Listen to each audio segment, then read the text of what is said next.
ചുറ്റും നടക്കുന്ന കാര്യങ്ങൾ ജഡ്ജി അറിഞ്ഞില്ലെങ്കിൽ നീതി നടപ്പാക്കാനാകില്ലെന്ന് ജസ്റ്റിസ് കെമാൽ പാഷ. ഹൈക്കോടതി ജഡ്ജി ജസ്റ്റിസ് കെമാൽ പാഷ.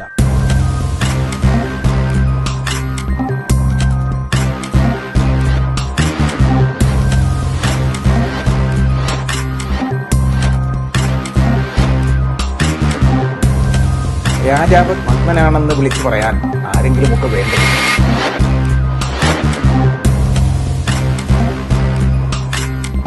മറുപടി പറയാൻ അറിയാത്തത് കൊണ്ടല്ല ജഡ്ജസ് മറുപടി പറയാത്തത്.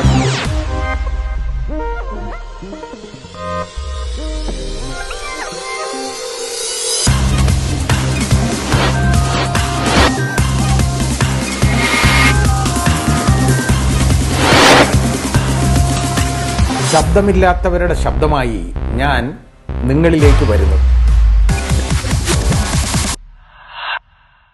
ഇന്നലെ ഞാൻ മൂന്നാറിൽ ഒരു സമ്മേളനം ഉദ്ഘാടനം ചെയ്യാൻ പോയിരുന്നു.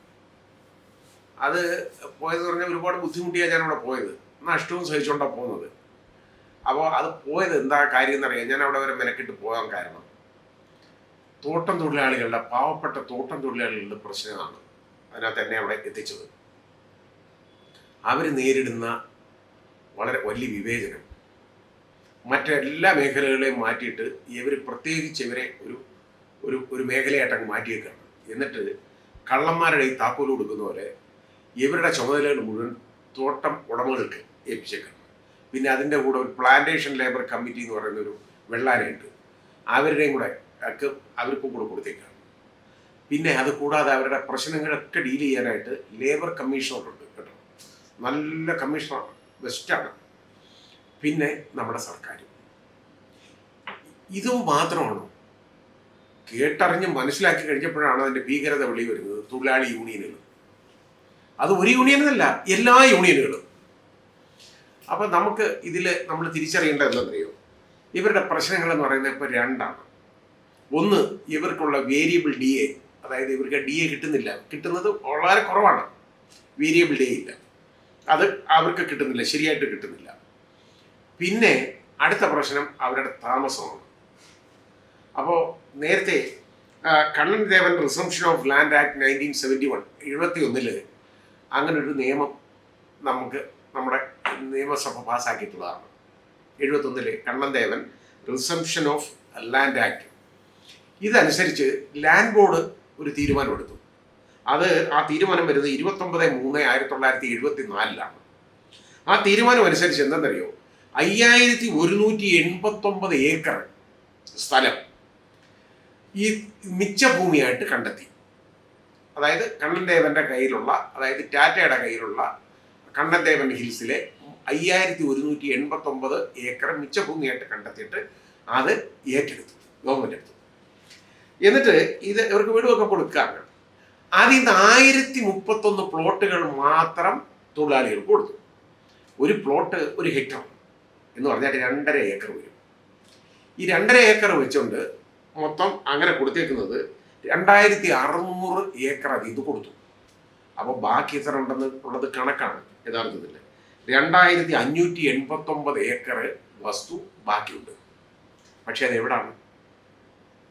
അത് അവിടുത്തെ വളരെ പ്രശസ്തനായ ഒരു രാഷ്ട്രീയ നേതാവിൻ്റെ അനിയൻ്റെ കയ്യിലാണ്. ചോദിക്കാൻ പോയാൽ വെട്ടിക്കൊല്ലും, അടിച്ചു കൊല്ലും. ഒരു നിവൃത്തിയിൽ അടിച്ചു കൊല്ലും, ഒരു മാർഗമില്ല. അല്ലെങ്കിൽ വെടിവെച്ചു കൊല്ലും. അങ്ങനെയുള്ള ഒരു കാര്യമാണ്. അപ്പോൾ ആരും ചോദിക്കുന്നില്ല. ഗവൺമെൻറ്റിനും അത് ഒന്നും കണ്ണടച്ചേക്കാണ്. ഒരു മനുഷ്യരും ഇതിന് നടപടിയെടുക്കുന്നില്ല, ഒന്നുമില്ല. ഈ തൊഴിലാളികൾ കോടതി പോകാൻ പോകും അതിന്. ഇനി ഇത് കൂടാതെ 1957 2336 ഏക്കർ സ്ഥലം ഗവൺമെന്റ് ഏറ്റെടുത്തിട്ടുണ്ട് കേട്ടോ. കാശ് ഗവൺമെന്റിന്റെ സ്ഥലം ഗവൺമെന്റ് പണം കൊടുത്ത് എടുത്തിട്ടുണ്ട് ഇവർക്ക് വീട് വെക്കാൻ. അതിൽ 1 സെന്റ് പോലും ആർക്കും കൊടുത്തിട്ടില്ല. ആ വസ്തുവില്ല. ഇപ്പൊ ചോദിക്കുമ്പോൾ എന്താ തരിക? ഇങ്ങനെ ഒരു വസ്തുവേ ഇല്ല. അതാണ് കാര്യം. ഇതൊക്കെ അങ്ങ് ചില വായിലേക്ക് പോയേക്കാണ്. അതാണ് കാര്യം. ചില വായി പോയി, തീർന്നു. ഇനി ഇത് പോട്ടെ, ഇത് താമസ സ്ഥലം എത്ര പേർക്ക്? ഇതിൽ നിന്ന് ഒരാൾക്ക് ഈ 1 ഏക്കറൊന്നും 2.5 ഏക്കറൊന്നും വേണ്ട. ഒരു 10 25 സെന്റ് കൊടുത്താൽ മതി ഒരു വീട് വെക്കാൻ.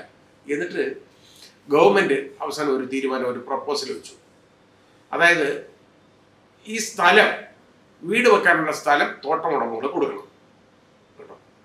ഗവൺമെന്റിന്റെ സ്ഥലമാണ്, പക്ഷെ തോട്ടം ഉടമകളുടെ കയ്യിലാണ്, അവർ കൊടുക്കണം. ആ വീട് വെക്കാനുള്ള സ്ഥലം കൊടുക്കണം. അതുപോലെ 50% ആ വീടിന്റെ എക്സ്പെൻസ് ചെലവ് സർക്കാർ കൊടുക്കും, 50% തോട്ടം ഉടമകൾ കൊടുക്കണം. അങ്ങനെ ഒരു പ്രപ്പോസൽ വെച്ചു. ഇന്ന് വരെ അതിനൊരു മറുപടി പോലും ഇല്ല, ഒന്നും നടക്കുന്നതുമില്ല. ഇപ്പോൾ ഇത് അങ്ങോട്ട് പറയുന്നത് കിട്ടുകഴിഞ്ഞാൽ തോട്ടമുടമകൾക്ക് ഇവരുടെ പ്രശ്നങ്ങളിൽ അങ്ങ് വളരെ സങ്കടമാണ്, തൊഴിലാളികളുടെ പ്രശ്നത്തിൽ കേട്ടോ. ഇനി അടുത്തതാണ് വളരെ കാര്യം, വളരെ നമ്മൾ ശ്രദ്ധിക്കേണ്ട കാര്യം.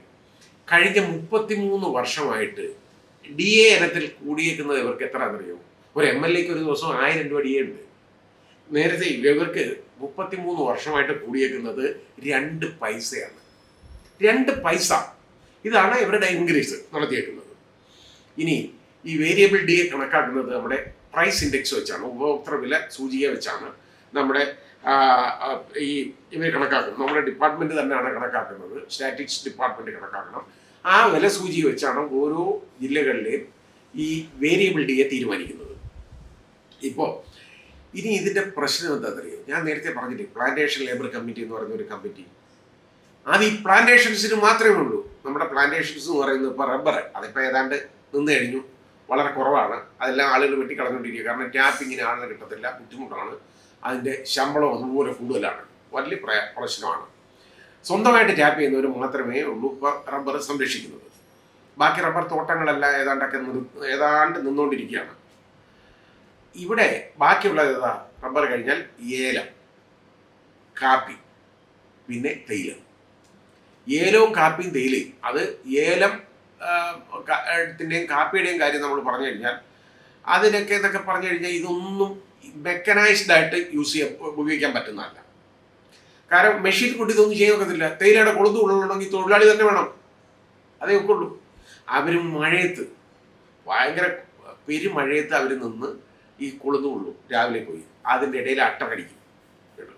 അട്ട കടിക്കുന്ന പാമ്പ്, ഒരുപാട് പാമ്പുണ്ട് ഇതിൻ്റെ ഇടയിൽ. കാരണം എലി വരുമ്പോൾ മൂർഖൻ ഒരുപാടുണ്ട്, പാമ്പുണ്ട്.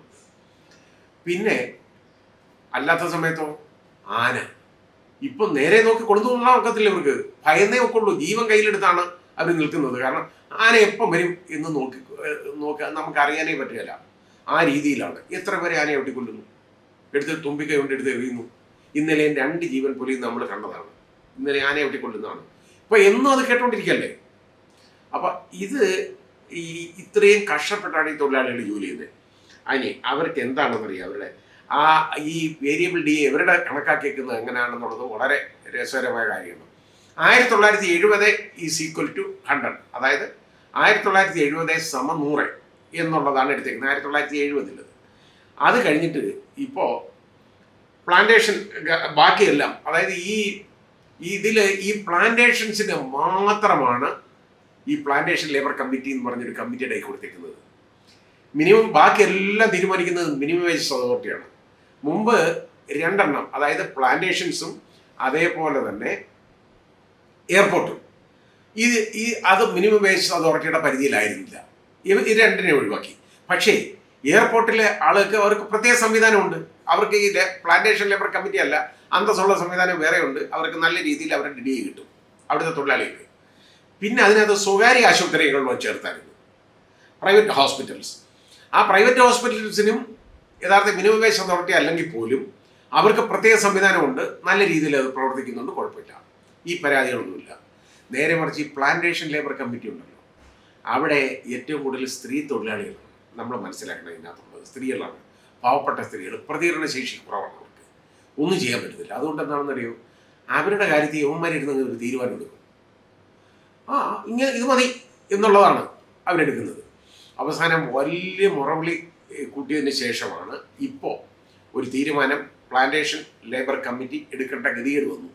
അതായത് എല്ലാവർക്കും ദിവസം 2 രൂപ 30 പൈസ DA ഉണ്ട്, ബാക്കി എല്ലാ മേഖലകളിലും തൊഴിലാളികൾക്ക്. ഇവർക്ക് 1 രൂപ 41 പൈസയായിട്ട് കൊടുക്കാൻ തീരുമാനിച്ചു. വലിയ തീരുമാനമാണ് എടുത്തേക്കുന്നത്. 1 രൂപ 41 പൈസ. എന്തിനാണ് ഇവർക്ക് മാത്രം ഈ വിവേചനം എന്ന് നമ്മൾ ചിന്തിക്കണം. ഈ 1 രൂപ 41 പൈസ കൊടുക്കാൻ തീരുമാനിച്ചു കഴിഞ്ഞപ്പോൾ ഉണ്ടായ സംഭവമാണ് അതിലും രസകരം. ഉടനെ തോട്ടം ഉടമകൾ മുമ്പോട്ട് വന്നിട്ട് പറഞ്ഞു, തൊഴിലാളികൾക്ക് വലിയ നഷ്ടം വരും. എന്നിട്ട് സങ്കടം അറിയാം ഇവന്മാർക്ക് ഈ തൊഴിലാളികളുടെ കാര്യത്തിൽ. ഇത് കാരണം ഇതുവരെയുള്ള DA ശമ്പളത്തിൽ ലയിപ്പിക്കേണ്ടതായിട്ട് വരും. അങ്ങനെ ലയിപ്പിച്ചു കഴിഞ്ഞാൽ പിന്നെ ഇവർക്ക് ഈ ₹1.41 വെച്ച് കിട്ടുമ്പോൾ ഭയങ്കര നഷ്ടം വരും. അവരുടെ കണ്ടുപിടുത്തമാണ് കേട്ടോ. ഉടനെ തൊഴിലാളി യൂണിയനുകളെല്ലാം അങ്ങോട്ട് പോകും. എന്തോന്നറിയോ, അതിലെ CITUവിൻ്റെ 4 പ്രതിനിധികൾ, അതാ ഉണ്ടായിരുന്ന 4, INTUCയുടെ 4 പ്രതിനിധികൾ. രാഷ്ട്രീയമൊന്നും ഇതിനില്ല കേട്ടോ. കാശിൻ്റെ മുമ്പിൽ ഈ രാഷ്ട്രീയമൊന്നും പ്രശ്നമല്ല, പണത്തിൻ്റെ മുമ്പിൽ. എന്നിട്ട് അവരും വന്നു. അത് കൂടാതെ ബാക്കി ഒരു 3-4 ഈർക്കിൽ യൂണിയൻ ഉണ്ട്, ഇതുപോലുണ്ട്. അവന്മാരും എല്ലാം ഉണ്ട് അതിനകത്ത്. ഇവരെല്ലാം കൂടി ഇരുന്നിട്ട് ഒരു തീരുമാനം കൊടുത്തു, ഇത് പറ്റത്തില്ല, കാരണം തൊഴിലാളിക്ക് നഷ്ടം വരും. കാരണം തോട്ട ഉടമകൾ പറഞ്ഞ അതേ ശബ്ദമാണ് തൊഴിലാളി യൂണിയനുകളുടെ. ഇത് ഞാൻ പറയുന്നത് നിങ്ങൾ കേട്ടോളൂ. ഇവന്മാരൊക്കെ പൊട്ടന്മാരായിട്ട് ജനിച്ചതാണോ അതോ പണത്തിൻ്റെ മുമ്പിൽ ഇതുപോലെ കണ്ണു മഞ്ഞളിച്ച് ചെവിയും കേൾക്കാതെ സംസാരമില്ലാതെ പൊട്ടന്മാരായി മാറിയതാണോ എന്നൊന്ന് ചിന്തിക്കണം. പൊട്ടന്മാരായി മാറിയതാണ്. ഇവരാരും പൊട്ടന്മാരായിട്ട് ജനിച്ചവരല്ല. അതാദ്യം നമ്മൾ തിരിച്ചറിയണം. ഇനി ഇതിനകത്ത് ഏറ്റവും വലിയ ഇതിൻ്റെ കണക്കുണ്ടോ എന്താ ഞാൻ പറഞ്ഞുതരാം. അത് ആ കണക്ക് കൂട്ടി നോക്കിയാൽ ഇത് അറിയാവുള്ളൂ. ഇവർ പറയുന്നില്ല തൊഴിലാളിക്ക് നഷ്ടം വരുമെന്ന്. ഇപ്പോൾ തൊഴിലാളികൾക്ക് DA ഉൾപ്പെടെ ഉള്ള ശമ്പളം എത്ര എന്നറിയാം. അവിടെ കിട്ടുന്ന ഒരു തൊഴിലാളിക്ക് ദിവസം 490 രൂപയാണ്. ഇതാണ് അതൊരു മാസം 26 ദിവസത്തെ ഒന്ന് നമ്മൾ എടുത്തു നോക്കിയാൽ 12,740 രൂപ വരും. ഇനി DA ഉൾപ്പെടെയാണത്. ഈ DA മെർജ് ഉണ്ടായിട്ട് വന്നാൽ ഇപ്പോൾ ഇതുവരെയുള്ള DA മെർജ് ചെയ്താൽ എത്ര എന്നറിയോ? ഇപ്പം കിട്ടുന്ന DA എന്ന് പറഞ്ഞ് DA കണക്കാക്കിയിരിക്കുന്നത് 132.79 രൂപയാണ്. ഇത് മെർജ് ചെയ്താൽ ദിവസ ശമ്പളം 622.79 രൂപ ആവും. അത് 26 ദിവസത്തേക്ക് എടുത്താലോ മന്ത്ലി എടുത്താൽ 16,192 രൂപ 54 പൈസ വരും. അതായത് 12,740 രൂപ കിട്ടിയ സ്ഥലത്ത് 16,192 രൂപ 54 പൈസ വരും. തൊഴിലാളിക്ക് വലിയ നഷ്ടമല്ലേ ഉണ്ടാവാൻ പോകുന്നത്. എന്ത് സങ്കടമാ തോട്ടം ഉടമകൾക്ക്, ഇവർക്ക് നഷ്ടം വരുന്നു. അതേ ശബ്ദമാണ്, ആ തോട്ട ഉടമകളുടെ അതേ ശബ്ദമാണ് ഈ യൂണിയൻ നേതാക്കളിൽ നിന്ന് ഉണ്ടായിരിക്കുന്നത്. ഈ യൂണിയനുകളാണ് ഇവരെ കൊല്ലുന്നത്, ഈ തൊഴിലാളികളെ. ഇവരുടെയൊക്കെ വിയർപ്പും രക്തവും രുചിച്ച് യവന്മാരെ തടിച്ചു കൊടുത്തിരിക്കുകയാണ്. എന്നിട്ടാണ്, കാരണം അവിടെ എത്ര കോടി രൂപയാണ് എന്നറിയാമോ ഇത് കൊടുക്കാതെ ഇത് ഡിനേ ചെയ്താൽ തോട്ട ഉടമയ്ക്ക് കിട്ടുന്നത്. അതിൽ നിന്ന് കുറേ ലക്ഷങ്ങൾ എടുത്ത് കൊടുത്താൽ മതി യവന്മാർക്ക്. അത് മതിയല്ലോ. അവർക്ക് ആവശ്യമുള്ള സാധനങ്ങളെല്ലാം കൊടുക്കും ഇവർ. അതാ കാര്യം. അപ്പോൾ 3,452 രൂപ 54 പൈസ ഇപ്പം ഇത് നടപ്പാക്കി അധികം കിട്ടും. അപ്പം അത് തൊഴിലാളിക്ക് നഷ്ടം വരും. ശരിയാണ്, തൊഴിലാളിക്ക് എന്ത് നഷ്ടം തന്നെ ഇത്രയും കിട്ടിയാൽ. കാരണം യവനൊന്നും കൊടി പിടിക്കാൻ ആളിനെ കിട്ടത്തില്ല. അതാ കാര്യം. ഇവർക്ക് ജീവിക്കാൻ മാർഗമുണ്ടെങ്കിലേ ഈ കൊടി പിടിക്കാനേ ആളിനെ കിട്ടത്തില്ല. അപ്പോൾ ഇനി ₹1.41 DA ആണെന്നിരിക്കട്ടെ. നമ്മളുടെ ഇപ്പോഴത്തെ പ്രൈസ് ഇൻഡെക്സിന്റെ വ്യത്യാസം, അതായത് 195 കഴിഞ്ഞാൽ, നേരത്തെ 195 അത് കഴിഞ്ഞപ്പോൾ 203 അതായത് 38 പ്രൈസ് ഇൻഡെക്സിന്റെ വ്യത്യാസം. അപ്പോൾ ഈ ₹1.41 വേരിയബിൾ DA കണക്കാക്കാൻ 32 കൊണ്ട് ഗുണിക്കണം. ഗുണിക്കുമ്പോൾ 53 രൂപ 58 ഒരു ദിവസം അധികം വരും. ഈ പറഞ്ഞ 622 രൂപ 79 കൂടെ ഈ പറഞ്ഞ 53 രൂപ 58 കൂടെ കിട്ടും. അത് വരുമ്പോൾ 26 ദിവസത്തേക്കൊന്ന് നോക്കിക്കോളൂ. ആ DA 1393 കേട്ടോ, 0.08 അതാണ് കിട്ടുന്നത്. 8 പൈസ, 1393 രൂപ 8 പൈസ അത് കിട്ടും. അത് വരുമ്പോൾ മൊത്തം ടോട്ടൽ സാലറി എത്ര ആവും? വേജസ് 17,585 രൂപ 62 പൈസ കിട്ടും ഒരു തൊഴിലാളിക്ക്. എന്നിട്ട് യവന്മാരൊരു തീരുമാനം എടുത്തു. എന്താണെന്നറിയോ? ഇത് ലയിപ്പിക്കാനൊന്നും പറ്റത്തില്ല കേട്ടോ, തൊഴിലാളിക്ക് നഷ്ടം വരും. ഇനി ഇപ്പോൾ ഉള്ള ഇതുപോലെ അങ്ങോട്ട് പോട്ടെ എന്ന് പറഞ്ഞാൽ ഈ ₹1.41 ഇവർക്ക് കിട്ടരുത്. മനസ്സിലായി? അതെങ്കിലും കൊടുക്കാൻ മറ്റവന്മാർ തയ്യാറാണ്. പക്ഷേ ഇവന്മാർ വേണ്ട, തൊഴിലാളിക്ക് വേണ്ട. അപ്പോൾ ഒരു യൂണിയനും അല്ലാതെ ഇപ്പോൾ ആളുകൾ വന്നു. അപ്പോൾ ആദ്യം ഞാൻ വിചാരിച്ചു യൂണിയനുകൾ തടയുമെന്ന് ഈ സമ്മേളനത്തിന്. ഇല്ല, ആ ഹാള് നിറയെ ആളുണ്ടായിരുന്നു കേട്ടോ വന്ന്. ചില താമസം വന്നേക്കുള്ളേ ഉള്ള ആളുകളൊക്കെ. അപ്പം ഇത് പറഞ്ഞു കൊടുത്തപ്പോൾ അവർക്ക് അന്നേരം മനസ്സിലായി കേട്ടോ, ഇതാണ് ഈ തൊഴിലാളികളോട് കാണിക്കുന്ന വഞ്ചന എന്ന് പറയുന്നത്. ഒന്ന് തിരിച്ചറിയണം. ഈ യൂണിയനുകളുണ്ടല്ലോ, ട്രേഡ് യൂണിയൻ പ്രസ്ഥാനം ഉണ്ടായത് കളക്റ്റീവ് ബാർഗനിങ്ങിന് വേണ്ടിയാണ്. പക്ഷേ ഇപ്പം കളക്റ്റീവ് ബാർഗനിങ് അല്ല, കറപ്റ്റീവ് ബാർഗനിങ് ആണ് ഇപ്പോൾ നടന്നുകൊണ്ടിരിക്കുന്നത്. കറപ്ഷനാണ് മുഴുവൻ. ഈ നേതാക്കൾ എന്നൊക്കെ പറയുന്നവരൊക്കെ ഒരുപാട് പണം ഉണ്ടാക്കി. പണ്ടുള്ളവർ ഈ യൂണിയൻ നേതാക്കൾ എന്നൊക്കെ പറയുന്നവരുണ്ടല്ലോ, വളരെ തൊഴിലാളികൾക്ക് വേണ്ടി വളരെ കഷ്ടപ്പെടുന്ന ആളുകളായിരുന്നു ഉണ്ടായിരുന്നത്. സംശുദ്ധമായ പ്രവർത്തനം നടത്തിയേക്കുന്നത്. അത് കഴിഞ്ഞപ്പോൾ ഈ പണം കണ്ട് കണ്ണ് മഞ്ഞളിച്ചു കഴിഞ്ഞപ്പോൾ ഇവരെല്ലാം തിന്ന് തടിച്ചു കൊഴുത്തു. ഇവർക്കൊന്നും ഇനി തൊഴിലാളികളോടുള്ള സ്നേഹമല്ല, തൊഴിൽ ഉടമകളോടാണ് അവർക്ക് സ്നേഹം. കാരണം അവരുടെ ഇന്ന് പണം കിട്ടും. അതാണ് നടന്നുകൊണ്ടിരിക്കുന്നത്. നിങ്ങൾ തൊഴിലാളികൾ ചിന്തിക്കണം, വഞ്ചിതരാകരുത്.